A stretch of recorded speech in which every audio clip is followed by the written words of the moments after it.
Praise the lord ಪ್ರಿಯರೇ, ದೇವರ ಅತಿ ಪರಿಶುದ್ಧವಾದ ನಾಮಕ್ಕೆ ಸ್ತೋತ್ರವಾಗಲಿ. ಯೇಸು ಕ್ರಿಸ್ತನ ಅಭಿಷೇಕವುಳ್ಳ ನಾಮದಲ್ಲಿ ಪವಿತ್ರ ಆತ್ಮರ ಸಹಾಯದಿಂದ ಇವತ್ತಿನ ವಚನ ತಂದೆ ತಾಯಿಗಳು ಇರುವಂತಹ ಒಂದು ಮಕ್ಕಳಿಗೆ, ಅಂದರೆ ಚಿಕ್ಕ ಮಕ್ಕಳಾಗಿರ್ಬೋದು, ದೊಡ್ಡವರೇ ಆಗಿರ್ಬೋದು, ಎಲ್ಲರಿಗೂ ಕೂಡ ಸೇರಿಸಿ ಹೇಳ್ತಾ ಇದ್ದೀನಿ. ಮಕ್ಕಳೇ, ಎಫೆಸ 6:1, 2 ಮತ್ತು 3ನೇ ವಾಕ್ಯ ಇದರಲ್ಲಿ ಬರೆದಿದೆ, ಮಕ್ಕಳೇ, ನೀವು ಕರ್ತನಲ್ಲಿ ಇರುವವರಿಗೆ ತಕ್ಕ ಹಾಗೆ ನಿಮ್ಮ ತಂದೆ ತಾಯಿಗಳ ಮಾತನ್ನು ಕೇಳಬೇಕು. ಕರ್ತನಲ್ಲಿ ಇರುವವರಿಗೆ ತಕ್ಕ ಹಾಗೆ ಯಾರ ಮಾತು ಕೇಳಬೇಕು? ತಂದೆ ತಾಯಿಗಳ ಮಾತನ್ನು ಕೇಳಬೇಕು. ಇದು ಧರ್ಮ, ಇಲ್ಲದಿದ್ದರೆ ಬರ್ತದೆ ನಿಮಗೆ ಕರ್ಮ. ಅಲ್ಲೆಲೂಯಾ. ಆಯಿತಾ? ವಾಗ್ದಾನ ಸಹಿತವಾದ ಮೊದಲನೇ ಆಜ್ಞೆಯನ್ನು ಕೇಳಿರಿ. ಹಾಗಾದರೆ ತಂದೆಯಾದ ದೇವರು ಯೇಸು ಕ್ರಿಸ್ತನ ಮೂಲಕ ಕೊಟ್ಟಂತಹ ಒಂದು ಮೊದಲನೇ ಆಜ್ಞೆ ಏನು ಗೊತ್ತಾ? ನಿನ್ನ ತಂದೆ ತಾಯಿಗಳನ್ನು ಸನ್ಮಾನಿಸಬೇಕು. ಸನ್ಮಾನಿಸಿದರೆ ನಿನಗೆ ಮೇಲಾಗುವುದು, ಭೂಮಿಯ ಮೇಲೆ ಬಹುಕಾಲ ಬದುಕುವಿ. ಇವತ್ತು ಭೂಮಿಯ ಮೇಲೆ ಬಹುಕಾಲ ಬದುಕುವಿ ಅಂತ ಹೇಳುವಂಥ ಒಂದು ವಾಕ್ಯನ ನಾವು ತೆಗೆದುಕೊಳ್ಳೋಣ. ಇವತ್ತು ನೋಡಿ ಪ್ರಿಯರೇ, ಸಾಮಾನ್ಯವಾಗಿ ಯೌವನಸ್ಥ ಮಕ್ಕಳೇ ಸಾಯ್ತಿದ್ದಾರೆ. ವಯಸ್ಸಾದವರೆಲ್ಲ ಮನೇಲಿ ಹಂಗೆ ಇರ್ತಾರೆ, ಸಾವನ್ನ ಬೇಡ್ತಾ ಇದ್ರು ಕೂಡ ಅವರಿಗೆ ಸಾವು ಬರೋದಿಲ್ಲ. ಆದರೆ ಇವತ್ತು ಏನಾಗ್ತಾ ಇದೆ ಅಂದರೆ ಯೌವನಸ್ಥ ಮಕ್ಕಳೇ ಸಾಯ್ತಿದ್ದಾರೆ ಪ್ರಿಯರೇ. ಯಾಕೆ ಸಾಯ್ತಿದ್ದಾರೆ ಗೊತ್ತಾ? ಅವರು ತಂದೆ ತಾಯಿಗಳಿಗೆ ಗೌರವ ಕೊಡ್ತಾ ಇಲ್ಲ, ತಂದೆ ತಾಯಿಗಳ ಹೊಟ್ಟೆ ಹೊರಿಸ್ತಾ ಇರ್ತಾರೆ, ಅಥವಾ ತಂದೆ ತಾಯಿಗಳಿಗೆ ಗೊತ್ತಿಲ್ಲದಂಥ ರೀತಿಯಲ್ಲಿ ತಪ್ಪಾದ ಕಾರ್ಯಗಳಿಗೆ ನಡೆಸ್ತಾ ಇದ್ದಾರೆ. ಈಗ ಕಾಲೇಜು ಹುಡುಗ ಹುಡುಗಿಯರನ್ನ ನೋಡಿ ಪ್ರಿಯರೇ, ಆ ಬಸ್ಸುಗಳಲ್ಲಿ, ಬಸ್ ಸ್ಟ್ಯಾಂಡ್ಗಳಲ್ಲಿ, ಕಾಲೇಜ್ ಕ್ಯಾಂಪಸ್ಗಳಲ್ಲಿ ಆಡುವಂಥ ಆಟಗಳನ್ನ ಕಂಡ್ರೆ ನಿಜವಾಗಿಯೂ ಅವರ ತಂದೆ ತಾಯಿಗಳಿಗೆ ಎಷ್ಟು ದ್ರೋಹ ಮಾಡ್ತಿದ್ದಾರೆ ಅಂತ ಅದರಲ್ಲೇ ಗೊತ್ತಾಗ್ತದೆ ಪ್ರಿಯರೇ.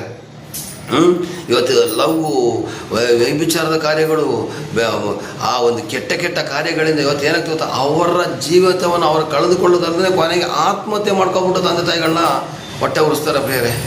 ಇಲ್ಲಿ ಸ್ವಾಮಿ ಹೇಳ್ತಿದ್ದಾರೆ, ಮಕ್ಕಳೇ, ನೀವು ಕರ್ತನಲ್ಲಿ ಇರುವಾಗೆ ತಕ್ಕ ಹಾಗೆ ತಂದೆ ತಾಯಿಗಳ ಮಾತನ್ನು ಕೇಳಬೇಕು. ತಂದೆ ತಾಯಿಗಳಿಗೆ ದ್ರೋಹ ಮಾಡಬೇಡ್ರಿ. ನೀವತ್ತು ನಿಮ್ಮ ತಂದೆಗೆ ದ್ರೋಹ ಮಾಡ್ಬೋದು, ನಿಮ್ಮ ತಾಯಿಗೆ ದ್ರೋಹ ಮಾಡ್ಬೋದು, ಆದರೆ ನೀನು ಮಾಡ್ತಿರೋ ದ್ರೋಹದ ಕಾರ್ಯಗಳನ್ನ ನೋಡಲಿಕ್ಕೆ ಸರ್ವಶಕ್ತನ ಕಣ್ಣುಗಳು ನಿನ್ನ ನೋಡ್ತಾ ಇದೆ. ಅರ್ಥ ಮಾಡ್ಕೊಳ್ಳಿ, ಸರ್ವಶಕ್ತನಾದ ದೇವರ ಕಣ್ಣು ನಿನ್ನನ್ನು ನೋಡ್ತಾ ಇದೆ. ಕೇರ್ಫುಲ್ ಆಗಿರಿ. ನೀವೇನಾದರೂ ತಪ್ಪಾಗಿ ನಡೆದ್ರೆ ನೀವು ಅದರ ಪ್ರತಿಫಲವನ್ನು ಅನುಭವಿಸಲೇಬೇಕಾಗ್ತದೆ. ಈಗ ಮದುವೆ ಆದವರು ಕೂಡ ತಂದೆ ತಾಯಿಗಳಿದ್ದಾಗ, ಗಂಡನ ತಂದೆ ತಾಯಿಗಳು ನಿನ್ನ ಹೆಂಡತಿಗೆ ಅತ್ತೆ ಮತ್ತು ಮಾವ ಆಗಿರ್ಬೋದು, ಅಥವಾ ಹೆಂಡತಿಯ ತಂದೆ ತಾಯಿ ನಿನಗೆ ಅತ್ತೆ ಮಾವ ಆಗಿರ್ಬೋದು. ಆದರೆ ಅವರಿಗೆ ತಂದೆ ತಾಯಿಗಳೇ ಅದು.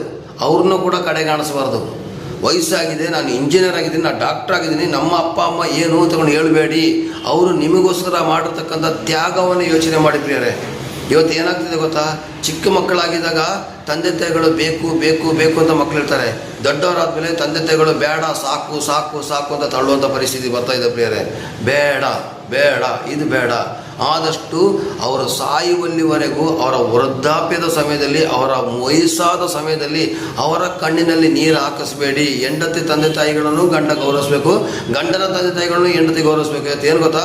ತನ್ನ ತಂದೆ ತಾಯಿಗಳನ್ನ ಮಾತ್ರ ಭಾಳ ಪ್ರೀತಿಯಿಂದ ನೋಡ್ತಾರೆ, ಆದರೆ ಹೆಂಡತಿಯ ಅಥವಾ ಗಂಡನ ತಂದೆ ತಾಯಿಗಳನ್ನ ನೋಡೋದೇ ಇಲ್ಲ. ಅವ್ರು ಬಂದರೂ ಪ್ರಾರಬ್ಧ ಕರ್ಮ ಅಂತೆಲ್ಲ ಹೇಳ್ತಾರೆ. ಇಲ್ಲ ಪ್ರಿಯರೇ, ನಮಗೆ ಚಿಕ್ಕ ಮಕ್ಕಳಾಗಿದ್ದಾಗಲೂ ತಂದೆ ತಾಯಿಗಳಾಗಿ ಆದಮೇಲೆ ನಮಗೆ ವಯಸ್ಸಾಗಿ ನಮಗೂ ಮಕ್ಕಳಾದರೂ ಕೂಡ ನಮ್ಮ ತಂದೆ ತಾಯಿಗಳು ಬದುಕಿದರೆ ನಾವು ಅವ್ರಿಗೆ ಗೌರವ ಕೊಡಲೇಬೇಕು. ಗೌರವ ಕೊಡಲಿಲ್ಲ ಅಂದರೆ ನಾವು ದೇವರ ದಂಡನೆಯನ್ನು ಅನುಭವಿಸ್ತೀವಿ. ಇಲ್ಲಿ ಬರ್ತದೆ, ವಾಗ್ದಾನ ಸಹಿತವಾದ ಮೊದಲನೇ ಆಜ್ಞೆಯನ್ನು ಕೇಳಿರಿ, ತಂದೆ ತಾಯಿಗಳು ಸನ್ಮಾನಿಸಿದರೆ ನಿನಗೆ ಮೇಲಾಗುವುದು. ಇದು ಕೆಲವೊಂದು ಜನಕ್ಕೆ ನೋಡಿ, ಎಷ್ಟೇ ಸಂಪಾದನೆ ಮಾಡೋದು ಅವರ ಮೇಲೆ ಬರೋಕ್ಕೆ ಆಗೋದಿಲ್ಲ. ಕೋಟಿ ಸಂಪಾದನೆ ಮಾಡ್ತಾರೆ, ಮೇಲೆ ಬರೋಕ್ಕಾಗೋದಿಲ್ಲ. ಮೇಲಾಗುವುದು, ಭೂಮಿಯ ಮೇಲೆ ಬಹುಕಾಲ ಬದುಕು. ಇವತ್ತು ಅರ್ಧಾಂತರದಲ್ಲಿ ಸಾಯ್ತಿರೋದು ಯಾಕೊತ್ತಾ? ಅವರು ಹಿನ್ನೆಲೆ ಹೋಗಿ ಕೆದಕಿದ್ರೆ ತಂದೆ ತಾಯಿಗಳ ಹೊಟ್ಟೆ ಉರಿಸ್ತಾ ಇರ್ತಾರೆ. 40 ವರ್ಷದಲ್ಲಿ ಸತ್ತೋಗ್ಬಿಡೋದು, 45 ವರ್ಷದಲ್ಲಿ ಸತ್ತೋಗ್ಬಿಡೋದು, 25 ವರ್ಷ ಸತ್ತೋಗ್ಬಿಡೋದು, 18 ವರ್ಷದಲ್ಲಿ ಸತ್ತೋಗ್ಬಿಡೋದು. ಇದೆಲ್ಲ ಯಾಕೆಂದರೆ ಅವ್ರ ಹಿನ್ನೆಲೆನ ತಿಳ್ಕೊಳ್ಳಿ ಹೋದರೆ 100ಕ್ಕೆ 70% ತಂದೆ ತಾಯಿಗಳ ಹೊಟ್ಟೆ ಉರಿಸಿರೋರೆ. ಇನ್ನು 30% ಅಕಸ್ಮಿತವಾಗಿ ಅನ್ಎಕ್ಸ್ಪೆಕ್ಟೆಡಾಗಿ ಆಗಿರ್ಬೋದು. ಆದರೆ 70% ಈ ಒಂದು ಶಾಪದಿಂದ. ತಂದೆ ತಾಯಿಗಳು ಶಾಪ ಹಾಕೋದಿಲ್ಲ ಪ್ರಿಯರೇ, ಆದರೆ ಅವರ ಕಣ್ಣೀರು ನಿಮಗೆ ಶಾಪ ಆಗ್ಬಿಡ್ತದೆ, ಅವರ ದುಃಖ ನಿಮಗೆ ಶಾಪ ಆಗ್ತದೆ. ಆ ಕಾರಣಕ್ಕೋಸ್ಕರ ಕೇರ್ಫುಲ್ ಆಗಿರಿ. ತಂದೆ ತಾಯಿಗಳನ್ನ ಗೌರವಿಸಿ, ಇರುವಲ್ಲಿವರೆಗೂ ಅವ್ರನ್ನ ಸನ್ಮಾನಿಸಿ. ದೇವರು ನಿಮ್ಮನ್ನು ಆಶೀರ್ವದಿಸಲಿ, ಕೃಪೆಯಿಂದ ನಡೆಸಲಿ. ಆಮೇನ್. ಪ್ರೈಸ್.